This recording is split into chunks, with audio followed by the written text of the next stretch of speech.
ಮಾಯಾ recipes Kannada YouTube ಚಾನಲ್ಗೆ ತಮ್ಮೆಲ್ಲರಿಗೂ ಮತ್ತೊಮ್ಮೆ ಸ್ವಾಗತ. ಇವತ್ತಿನ ನಮ್ಮ ರೆಸಿಪೀಸ್ ನಲ್ಲಿ ಕ್ರಿಸ್ಪಿಯಾಗಿ ಟೇಸ್ಟಿಯಾಗಿರುವಂತ ಕಾಜು ಬಿಸ್ಕೆಟ್ಸ್ ನ ಮಾಡೋಣ. ಸಾಮಾನ್ಯವಾಗಿ ಬೇಕರಿಗೆ ಹೋಗಿ ತಂದು ತಿಂತೀವಿ, ಆದ್ರೆ ಈಗ ಮನೇಲೆ ಸುಲಭವಾಗಿ ಮಾಡಬಹುದು. ಈ ಬಿಸ್ಕೆಟ್ಸ್ ಅಂತೂ ಮಕ್ಕಳು ದೊಡ್ಡವರು ತುಂಬಾ ಇಷ್ಟಪಟ್ಟು ತಿಂತಾರೆ. ಸೊ ಬನ್ನಿ ಫ್ರೆಂಡ್ಸ್, ಇನ್ನು ತಡ ಮಾಡದೆ ಈ ರೆಸಿಪಿನ ಯಾವ ರೀತಿ ಮಾಡೋದು ಅಂತ ನೋಡೋಣ. ಮೊದಲಿಗೆ ಒಂದು ಮಿಕ್ಸಿಂಗ್ ಬೌಲ್ನಲ್ಲಿ 1 ಕಪ್ನಷ್ಟು ಮೈದಾ ಹಿಟ್ಟನ್ನ ಹಾಕೊಳ್ಳಿ. ನಿಮಗೆ ಜಾಸ್ತಿ ಕ್ವಾಂಟಿಟಿಯಲ್ಲಿ ಬೇಕಿದ್ರೆ ಹಿಟ್ಟಿನ ಕ್ವಾಂಟಿಟಿ ಜಾಸ್ತಿ ಮಾಡ್ಕೊಳ್ಳಿ. ಆ ನಂತರ ಇದಕ್ಕೆ 1/4 ಟೀ ಸ್ಪೂನ್ನಷ್ಟು ಓಮಿನ ಕಾಳನ್ನ ಹಾಕಿ. ಇದು ಹಾಕೋದ್ರಿಂದ ಬಿಸ್ಕೆಟ್ ಇನ್ನಷ್ಟು ಟೇಸ್ಟಿ ಆಗಿರುತ್ತೆ. 1 ಚಿಟಿಕೆಯಷ್ಟು ಬೇಕಿಂಗ್ ಸೋಡಾನ ಹಾಕಿ. ಈಗ ರುಚಿಗೆ ತಕ್ಕಷ್ಟು ಉಪ್ಪನ್ನ ಹಾಕಿ ಒಂದ್ಸಲ ಮಿಕ್ಸ್ ಮಾಡ್ಕೊಳ್ಳಿ. ಈಗ ಲಾಸ್ಟ್ಗೆ ಇದರಲ್ಲಿ 3 ಟೇಬಲ್ ಸ್ಪೂನ್ನಷ್ಟು ಎಣ್ಣೆನ ಬಿಸಿ ಮಾಡಿ ಈ ಹಿಟ್ಟಿನಲ್ಲಿ ಹಾಕಿ. ನೀವು ಎಣ್ಣೆ ಬದಲಾಗಿ ಡಾಲ್ಡಾ, ತುಪ್ಪನ ಕೂಡ ತಗೋಬಹುದು. ಫ್ರೆಂಡ್ಸ್, ಇದಕ್ಕೆ ಎಣ್ಣೆ ಬಿಸಿ ಇರೋದು ಹಾಕಿರೋದ್ರಿಂದ ಈ ರೀತಿ ಸ್ಪೂನಿಂದ ಮಿಕ್ಸ್ ಮಾಡಿ. ಈಗ ಸ್ಪೂನ್ನ ತೆಗೆದ್ಬಿಟ್ಟು ಕೈನಿಂದ ಚೆನ್ನಾಗಿ ಮಿಕ್ಸ್ ಮಾಡಿ. ನೋಡಿ, ಎಣ್ಣೆ ಚೆನ್ನಾಗಿ ಹಿಟ್ಟಿಗೆ ಹೊಂದ್ಕೊಳ್ಳೋ ರೀತಿಯಾಗಿ ಮಿಕ್ಸ್ ಮಾಡ್ಕೋಬೇಕು. ನೀವು ಹಿಟ್ಟೆಲ್ಲ ಚೆನ್ನಾಗಿ ಕಲಸಾದ್ಮೇಲೆ ನೋಡಿ, ಈ ರೀತಿ ಉಂಡೆ ಕಟ್ಟಿದ್ರೆ ಉಂಡೆ ರೀತಿಯಾಗಿ ಆಗ್ಬೇಕು. ಆಗ ಬಿಸ್ಕೆಟ್ಸ್ ಸಾಫ್ಟ್ ಆಗಿ ಕ್ರಿಸ್ಪಿಯಾಗಿ ಬರುತ್ತೆ. ಈಗ ಲಾಸ್ಟ್ಗೆ ಇದರಲ್ಲಿ ಸ್ವಲ್ಪ ನೀರ್ನ ಆಡ್ ಮಾಡ್ಕೊಂಡು ಈ ರೀತಿಯಾಗಿ ಹಿಟ್ಟನ್ನ ಕಲಸ್ಕೋಬೇಕು. ನಾವು ಯಾವ ರೀತಿಯಾಗಿ ಚಪಾತಿಗೆ ಹಿಟ್ಟನ್ನ ಕಲಿಸ್ತೀವಲ್ಲ ಅದೇ ರೀತಿಯಾಗಿ ಹಿಟ್ಟನ್ನ ಕಲಸಿ. ಚಪಾತಿ ಹಿಟ್ಟಿನ ತರ ಸಾಫ್ಟ್ ಆಗಿ ಇರಬಾರ್ದು, ಸ್ವಲ್ಪ ಗಟ್ಟಿಯಾಗಿ ಕಲಸಿ.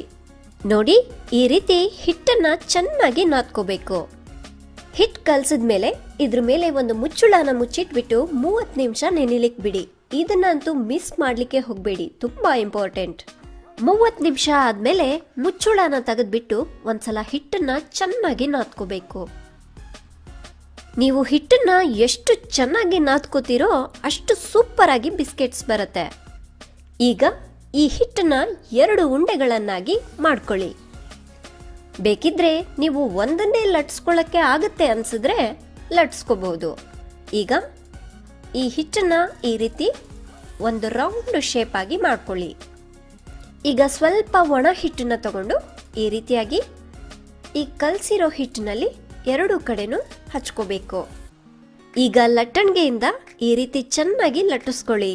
ಚಪಾತಿ ಯಾವ ರೀತಿ ಲಟ್ಟಿಸ್ತೀವಲ್ಲ ಅದೇ ರೀತಿಯಾಗಿ, ಆದ್ರೆ ಚಪಾತಿಗಿಂತ ಸ್ವಲ್ಪ ದಪ್ಪ ಲಟ್ಟಿಸ್ಕೋಬೇಕು.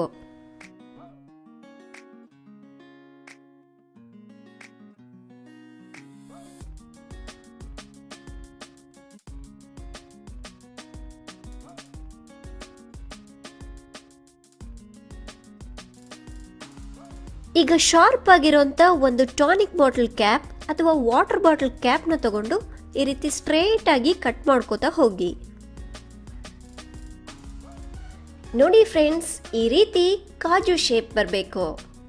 ಇದೇ ತರ ಎಲ್ಲದನ್ನು ಕಟ್ ಮಾಡ್ಕೊಳ್ಳಿ.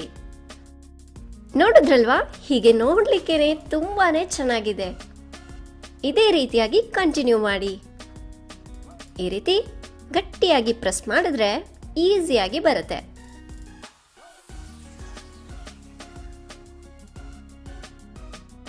ನಾನಿಲ್ಲಿ ಎಲ್ಲದನ್ನು ಇದೇ ರೀತಿಯಾಗಿ ಕಟ್ ಮಾಡಿಕೊಂಡು ಒಂದು ಪ್ಲೇಟ್ ನಲ್ಲಿ ತೆಗೆದಿಟ್ಕೊಂಡಿದ್ದೀನಿ. ನೀವು ಕೂಡ ಅಷ್ಟೇ ಎಲ್ಲವನ್ನೂ ಒಟ್ಟಿಗೆ ಕಟ್ ಮಾಡಿ ಇಟ್ಕೊಳ್ಳಿ.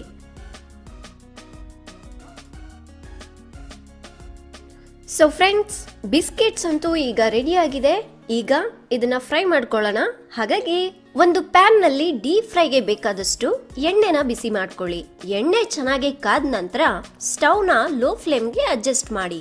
ಈಗ ಈ ಎಣ್ಣೆಯಲ್ಲಿ ರೆಡಿ ಮಾಡ್ಕೊಂಡಿರೋ ಬಿಸ್ಕೆಟ್ಸ್ ನ ಈ ರೀತಿ ಬಿಡಿ ಬಿಡಿಯಾಗಿ ಹಾಕಿ.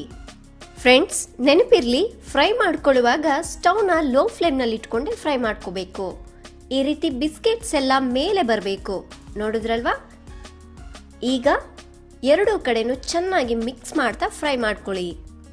ಇದನ್ನ ತಿರು ಹಾಕ್ಲಿಕ್ಕಂತೂ ಆಗೋದಿಲ್ಲ, ಹಾಗಾಗಿ ಈ ರೀತಿ ಮಿಕ್ಸ್ ಮಾಡ್ಕೋತಾ ಫ್ರೈ ಮಾಡ್ಕೋಬೇಕು. ನೋಡಿ ಫ್ರೆಂಡ್ಸ್, ಈ ರೀತಿ ಕಲರ್ ಚೇಂಜ್ ಆಗೋವರೆಗೂ ಫ್ರೈ ಮಾಡ್ಕೋತಾ ಇರಿ.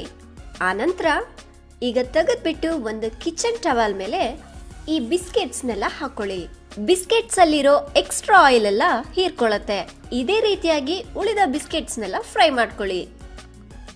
ಎಣ್ಣೆಯಿಂದ ತೆಗೆದ್ಮೇಲೆ ಈ ರೀತಿಯಾಗಿ ಇರುತ್ತೆ. ನೀವು ಸ್ವಲ್ಪ ಗೋಲ್ಡನ್ ಬ್ರೌನ್ ಕಲರ್ ಆದ್ಮೇಲೆ ತಕ್ಷಣನೇ ತೆಗಿಬೇಕು.